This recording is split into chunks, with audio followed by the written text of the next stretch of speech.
understanding what I'm reading, but that is how I focus. And on that, I started reading a book called The Future in Technologies by Alan Cross, who used to work with. We have to. Yes. I have series of meetings with that. Like the current form has an option which industry you're interested in.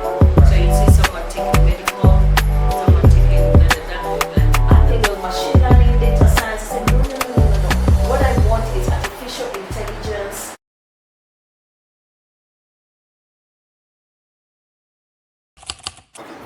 That's from your TV side.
The Technopolis. We are privileged to be developing a smart city from scratch, from a green field. It has given us the opportunity to implement the plan as it has been designed. In the master plan, we worked with consultants, so we call them Master Delivery Partner 2, that was led by Tetra Tech from Denver, Colorado. And they were able to benchmark with other smart cities elsewhere in the world. Some do in Korea, in Dubai, Silicon Valley. So the master plan we are implementing here is like a hybrid of all that. And it speaks into what we are looking to do into the future.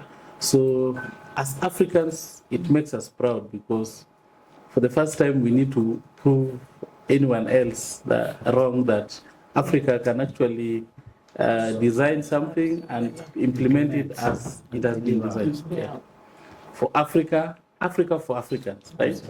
Yeah. So feel welcome in Concert Technopolis.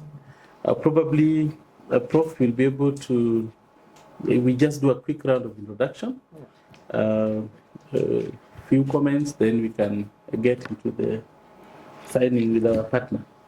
And here, by the way, we work with the partners because we consider ourselves as being the platform for bringing anybody else on board.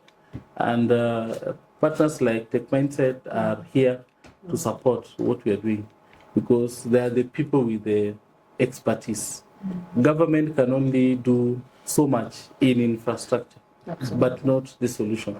The solution should come from the expertise, people who understand what it means to develop such solutions. Yes. And Techmindset is one of them. Absolutely. Thank you, sir. Yeah. Truly appreciate. And of course, in this Africa setting of ours, Yes. protocols have to be observed. So allow me to introduce my team from Techmindset Africa, Yes. and then we'll introduce the teams that we are hosting from Nigeria and Sweden. Correct. And starting, we have Dr. Lucy Manyara, who is in charge of quality programs. Yes. Because at Techmindset, we educate Africa in artificial intelligence from an implementation perspective. And in that, our programs cannot go out if she does not give a go ahead. Yes. And then we have our human resource manager. She calls herself, please say. Happiness officer. Nice happiness. I wanted it to come. That's good. That's good. If we're not happy, she is not happy. She's not happy. Yes, and she has been that's taking care of our visitors in equal measure, and we appreciate her for that. That's And good. and then we have Michael Michi, who Yes. is one of the sought after AI experts in Africa, and he is our coach, a part of our programs. Yes, because he's also an advisor on the kind of content we disseminate in Africa. And I am Joanne Bessie, I'm the founder and CEO of Techmindset Africa, Yes. and it has been my mission to make sure that as Africa, we sit on the same table in the world and speak and make decisions about artificial intelligence and how we are going to use it as Africa and the solutions that we're going to come up, we are all represented. So that is the gap that we're filling. All said and done, we also, in this collaboration, we cannot work alone as Africans. And that is why it's important to partner, with the likes of University of Ilorin, Yes. and School Try, who are going to introduce themselves. So allow me to hand over to the CEO of School Try to introduce his team. Thank you. Thank you, Johan, and CEO. It's nice to meet you. CEO Yes. of Konza, CEO Techmindset, distinguished colleagues, I'm Wahab Edewali, Professor of Law, currently the Vice-Chancellor of University of Ilorin. Yes. University of Ilorin is a second-generation university in Nigeria, established in 1975. We sit on the 15,000 hectares of land. When I saw 5,000 hectares there, I said, we are 3 times. 16,000. Wow. And we have about 70,000 students, undergraduate and postgraduate. We have close to 5,000 workers. Yes. And of course, 16 faculties, engineering, medicine, telecommunication, law, of course, law, yes. veterinary medicine, social sciences, humanities, and others. And we have close to 35 other centers, Yes. attending to 3 of them are here with us, Okay. hoping that our relationship with Konza will blossom. Yes. Techmindset had driven it up to this point. Yes. And it's our hope that with your university, Yes. with your data center, Yes. and some other facilities, we can collaborate. Yes. And of course, there are a few things that, during the facility had exposed us to a few things Yes, that we could also pick and replicate, or a few things we can actually collaborate on yes. Yeah. for. And for us, this is an eye opener, and we believe that a synergy between Konza and our university, Yes. between Konza, Techmindset, School Try, we will definitely achieve more. Yes. School Try to interrogate your officials. And Yes. it's clear to me that this collaboration will definitely work for Africa Correct. and work for each of Each our one of us, countries. yes. For sure. For sure. Thank you, Prof. Yes, thank you, Prof. Yes, we are committed to more collaboration and more partnerships. We found out that that is the area that we can contribute as an ecosystem to the ecosystem by bringing all the partners together and working collaboratively. Because when you look at now where Africa is, you find that most industries and most startups now are finding ways to access Africa. And it is through such collaborations that it will be easier for startups and innovators and venture capitalists to find their way into Africa. If we are able to partner and collaborate between Kenya, the university, Nigeria, then it opens up Africa in a good way, because we need to be able to be ready to embrace these changes that are coming. Yeah. So I'm excited to meet you all, and I believe with this partnership we are the future is very bright for all of us. Yeah. Absolutely. Okay. As an executive. It's so big.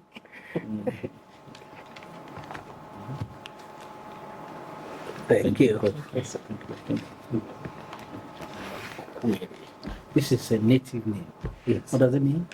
Which one? I'm interested in knowing meaning. I know John, I know Paul. Okwiri. Okwiri now is native there. You Yes, said, yes. yes. What does it mean? It is those names that Are peculiar to some Peculiar. lineage. there were just those names like Raila Odinga, Barack Obama. It just came out, yeah, you know, and it is very native, like Very those nice. days, yeah. Now, the Konza Police Development Authority is an agency of government. Yes. Is it at the level of department or ministerial level? Or you have a ministry that will report to? It is an agency. Yeah, we have a ministry that we report to. Okay. So it's an agency of the ministry of the government. So you find that most what government did is that apart from having the ministry, the ministerial level, most of the execution is being done at the agency. So the agency, which is now Konza Technical Police, implements the actions of the ministry and the agenda of the government. So a lot of support is given to paras. So it's it allows government to operate in a private sector manner. Because, you know, with the ministry, there's a lot of bureaucracy and even all that, but then the parastatal enables government to operate in a business-friendly manner. So that's how we end up being an agency of the government. Now, I asked this question deliberately Yes. because I want to know how much of bureaucracy operates here. In terms of, because if the box stops on your table, Yes. it means whatever it is agreed, we are Correct. good to go. Correct. Which is important Yes. for this kind of business to thrive. Correct. So the box stops at the table. Of the CEO. On this table, yes. Of course, we have the board. Of course. We have a board, and we have the ministry, and we have the presidency. But then you find that the chief executive or the agency has been delegated to these certain powers to make those certain decisions. And of course, behind the scenes, there are those channels that we can sort always... yourself out with Yes. But the decisions are made on the table. Thank you so much. I have deliberately reserved some of these questions for you. It's a 2030 vision project. Yes. We are hoping that by 2030 this city will have blossom Operational, yes. Of course, it's operating now because I can see 28 room facility, and I Yes, have told Joan that next time at least one night. Yeah. You need to spend that. For sure. The question now is, if you want to assess what percentage are we now? This 2024. We can say we are at 80%. 80 towards 80 operationalization. Okay. Because we had three. Our mandate are in three forms. So one was to develop the infrastructure, which we've done in phase one. Completely. The second one is to attract investors. And in phase one, we've already allocated spaces for investors who are coming to establish. And in the next few, let's say an investor is given 18 months to resource mobilize, design, and start construction. Then the third one is to develop an innovation ecosystem and a knowledge-based economy. So that is now the part that was missing.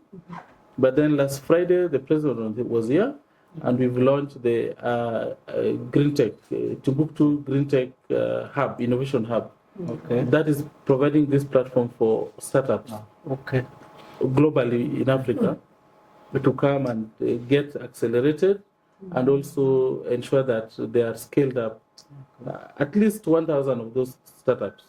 So that has put us now at that level where now we can say we've been able to tick all the three boxes. Okay. So now, when you talk about operationalization, we are a city. And Work in for a progress. city to work, you need people, the population.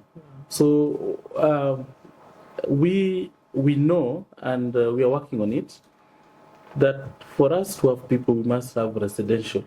So one of our focus right now is to ensure that we establish residential spaces in the Technopolis. And in the last few weeks ago, 3 weeks ago, the State Department for Housing was here, and they've committed to do 1,000 units in the first phase and another 1,500 by February. So we are at that stage where we are saying we need to focus on housing. We get housing right, then the city will be operational. And all these other investors who have taken up space and they are still weighing their options will come automatically. Definitely. Yeah, because we have investors who have taken up space for schools, hospitals, industry, but they are also asking questions. For example, the one who has taken up space for school is asking, where are the students? Because there's no population. The one who has taken space for hospital is asking, where are the patients? Okay, but we know that is also another low-hanging fruit to bring population. Those who have taken up industry, actually the question we have is that, where will my workers stay? Yeah.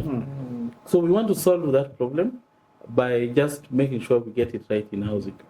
And in the next 1-2 years, Vision 2030 will be achievable within the next 2 years. Yeah, because we get housing right, and Vision 2030 will be alive here in Technopolis. Yeah. Yeah. Good. Yeah. So we are good, Ruth. Yes, we are. I'm keen to hear if there are any questions from the tour, the site tour that you had, so that you can then go into the business of the MOU. Anything interesting, any opportunity? You're fine? Okay, that's fine. So, John, there was a document that we were to sign. If you could just give us a brief overview for the understanding of the people in the room, Yes. and then we can go into that bit. Thank you, and thank you for putting me on the spot. Now, it's brief because we have had these discussions back and forth, and the good thing is I've gone through the document over and over so that we make sure that our partnership is two-way, so that it's not just a brand kind of thing, because from our capacity and what Konza does, we believe that our objectives and vision align. And the reason we are saying that is because we are getting into the AI environment, and first we need decision makers for AI programs to be implemented, all right? And because we capacity build from an implementation perspective, we first have to understand the ideas as business leaders, as executives, and to do that with Konza platforms and also Konza's ecosystem, it's important that we become, or rather we hold each other's hands and extend this to the public sector as much as possible. And all said and done, because we are dealing with an African ecosystem, we want to be very selfish with our data. Correct. And you've offered us that particular platform and advantage to do that. And why would we go anywhere else than our own Africa, to work on our innovations and manage them from where we are. And that is where both our interests align. And this is what the partnership is all about, is to make sure that our capacity building is extended through Konza Technopolis stakeholders, and also to make sure that the data center opens to us an ecosystem to manage and scale our data across Africa. Correct. That is what the partnership is all about. So today we are very excited to be part of this growth and development and innovation, to be part of the African Silicon Savannah. Yes. And of course, and with this, we have the right to sit at any table in this world and say that this is what Africa is about, and everyone would listen. And this is where we are starting today. Sure. Yes. Sure. Thank you. Sure. Thank you. Yeah.